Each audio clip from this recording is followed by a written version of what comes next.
What's going on, boys and girls, and welcome back to another episode of Eating Shit. If you're new here, the point of this show is to quickly come on here once a week and share the lessons I've learned with you guys in real time so you don't have to make the same dumbass mistakes that I have, or just learn from my experiences in general. If the episode provided value for you, share the show in your story or send it to someone you think would benefit from it, and also throw up a 5-star review on the podcast app or thumbs up on YouTube if you're watching there to help out with the organic reach. So, lessons from this week. We have had a plethora of deals with a plethora of fuckery attached to each deal. And you guys know, if you're already in the business or just listening to this show or watching the channel or whatnot, in a flipping and wholesaling company, when you're going direct to seller, there always is a lot of shit on every single deal. There's always some fuckery that needs to be solved. It's very, very rare that you have a deal that you just have, it's easy. You know, the lead comes in, the person is nice, you contract the deal, you either buy it or wholesale it with no drama. There's no drama at closing. There's nothing that needs to get problem solved, and boom, you make money. It's never like that. There's always some shit going on. There's always problem solving that needs to be done. And right now we just have a wave of deals that had a lot of stuff going on to them or with them, and all needed to be solved by myself and the rest of the team. So the big lesson here, I mean, there's always something. Like, even if you've dealt with it before, you can do your best to not deal with it again. But even if you're successful in that, there's always something. There's always going to be issues. You always have to be able to pivot and pick up new strategies or learn something new, or be able to adjust the process and adapt it to what's going on or a new issue that you found.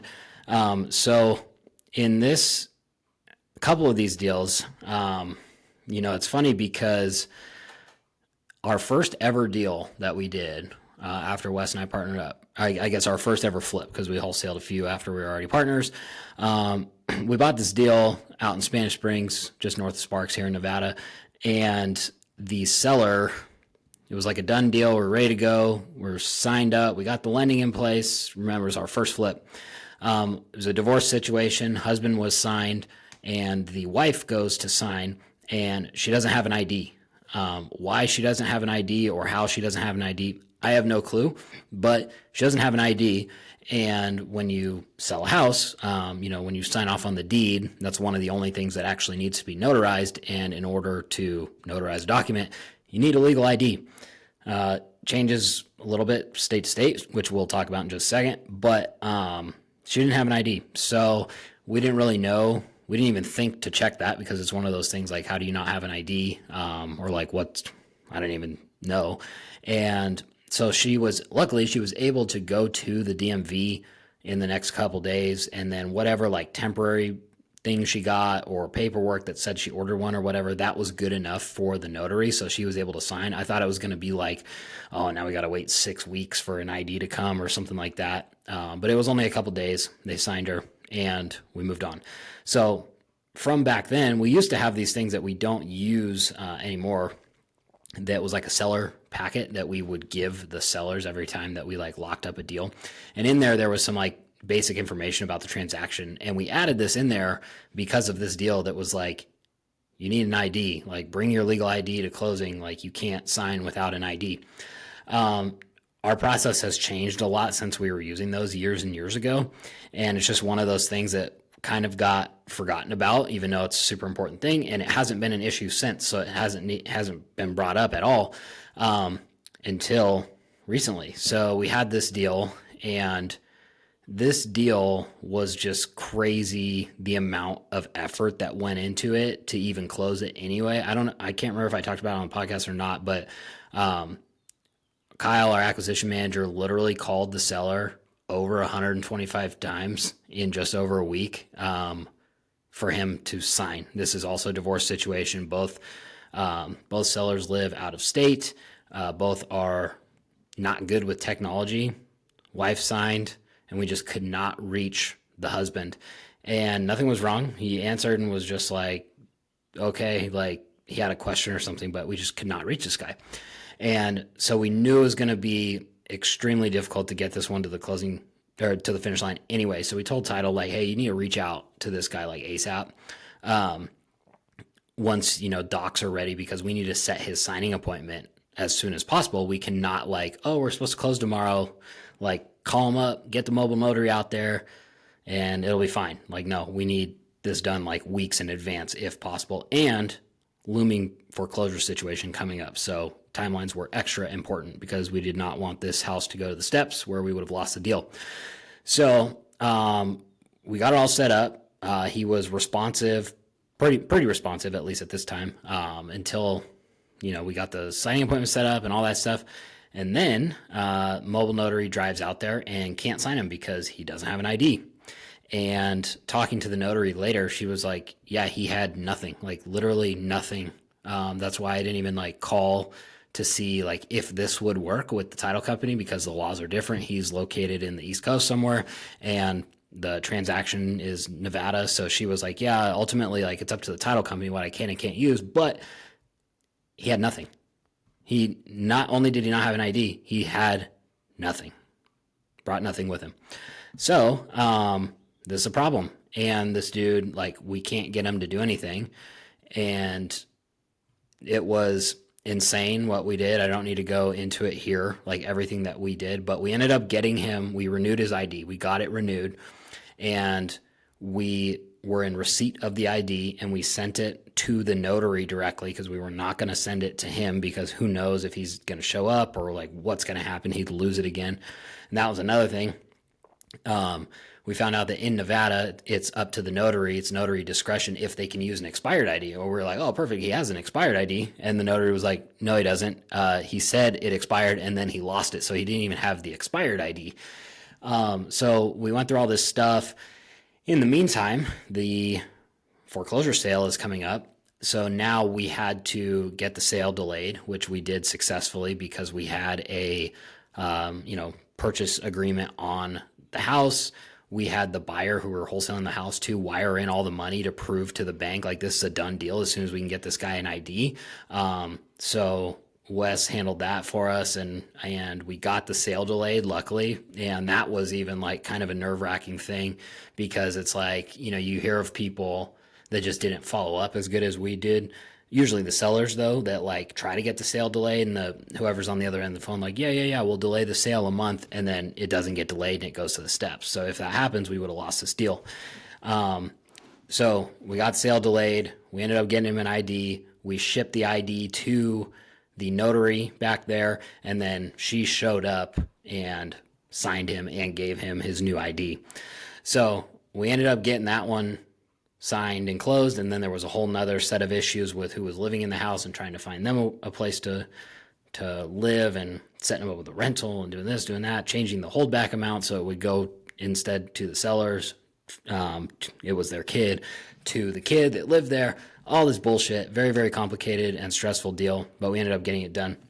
Simultaneously, we had another deal closing around the same time that one seller was out of country and one was living here locally at the property. So we had to set up like a, e-notary or some bullshit for the international seller. And it's kind of complicated. I don't really need to get into like what FERPTA is and like all this bullshit with not being a U.S. citizen when you sell a piece of real estate. But she basically answered the thing wrong. And then because of that, almost blew up the deal. And then I can't remember if she was not a citizen of the U.S., so there was some issue with her ID, and because she was not a citizen, which she said she was, we're just using like a regular e-notary or whatever, but because she was not a citizen, they had to do a foreign national notary that had to be a notary out of Virginia or something. So it took like 3 or 4 notaries to get her signed because of her ID issue. And then the ex-husband that lived here, same thing. He had an expired ID, but he had the expired ID. So when the mobile notaries showed up to sign, it worked because, like I said, in Nevada, you can use an expired ID, but he didn't have one, because now after this happened, we're calling everyone, all of the deals that we have in contract, and we're checking to make sure that everyone has an ID. So we implemented that into the process again because of this, but now we had one that was also at the finish line after all the fuckery with the first deal, that we potentially could run into the same thing again because of an ID issue. But he had the ID, it was just expired, so we're all good, we could close it. But then on that one, we also had a holdback. So, they're going to get all the proceeds except for $5,000, and then they have a week to get out before they get the rest of the $5,000, so they have money to move. That's what a holdback is, if you don't know. So now the guy gets his cashier's check. This guy with the expired ID doesn't have a bank account. Again, no idea how you go through life without a bank account and an expired ID and this and that, but that's a situation. Always something. And so his plan, which we found out later, was to go to the bank with his neighbor that does have a bank account, and they're going to deposit his check into the neighbor's bank account, and then that's how he's going to cash the check. So then the neighbor can just give him, the proceeds or whatever, so he doesn't have to get a bank account. So they go to do that, and the bank won't do it because his fucking ID is expired. And it's like, and then they're pissed off at us for it, like it's our problem or like it's our fault. And we're like, well, yeah, you're trying to cash a check for $40,000 and you don't have an ID, and you're just going to be like, trust me, it's mine. Like, it's cool. So then the only option there was, one, he can now get an ID, or two, title can stop order on the check and then, wire it, but he doesn't have a fucking bank account to wire it into. So that doesn't work either. And then for some reason, the neighbor got all weird when he said we should wire it in there. I don't know why, but, so that wasn't going to be an option. So again, we had to try to get this guy an ID. But at this time, this is like 100% on him, and we've already closed the deal. So he knew, like, okay, I need to go to the DMV and like get my shit renewed. So the only thing that we had to do with that was extend the dates, another week, because he needed a week to get moved out. So it was supposed to close, then he would spend the next week after he got his money. He's going to buy his truck. He's going to get all moved out and then vacate. Now it's going to take him a week just to get the ID. So then he needs another week to move out. So we got that done. So that one, he should be out this coming Wednesday or something. I don't know. We haven't heard from him, which with him, I guess no news is good news. So hopefully he gets out and we don't have to do much else with that, but just always something, always fuckery with that. So yeah, I mean, other than the generic always something, like expect the unexpected type shit, we really just have to be able to improve the process at every step. You can write processes and systems and all this stuff for every single thing that we do, which we're in the process of doing right now.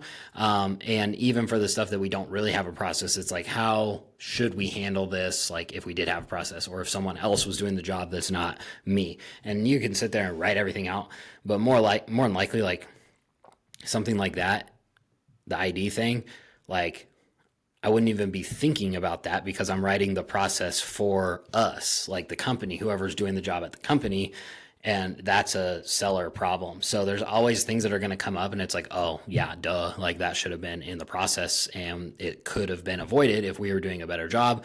But yeah, it is expect the unexpected. But then when shit does happen, all we can do is like improve the process and make sure it doesn't happen again, to the best of our ability.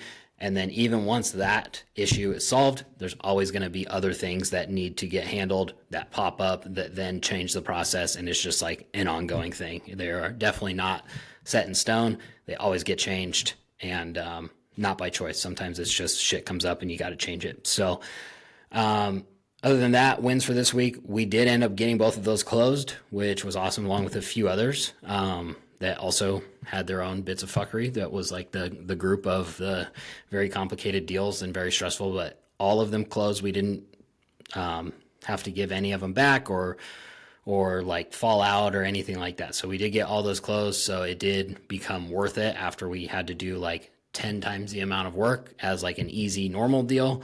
They all closed. So those are great wins for us. And then I guess just improving the process as a whole is always a win, because the more that we improve it and the more the quicker that we can do it, if that position's not delegated already, it makes it easier to get it delegated in the future. And if it is already delegated, then we're just going to be continuing to improve, getting better on our end, which makes everyone's life a lot easier for deals in the future. So that about wraps it up for this episode. Thanks for watching or listening, whatever you're doing, and we will see you on the next one.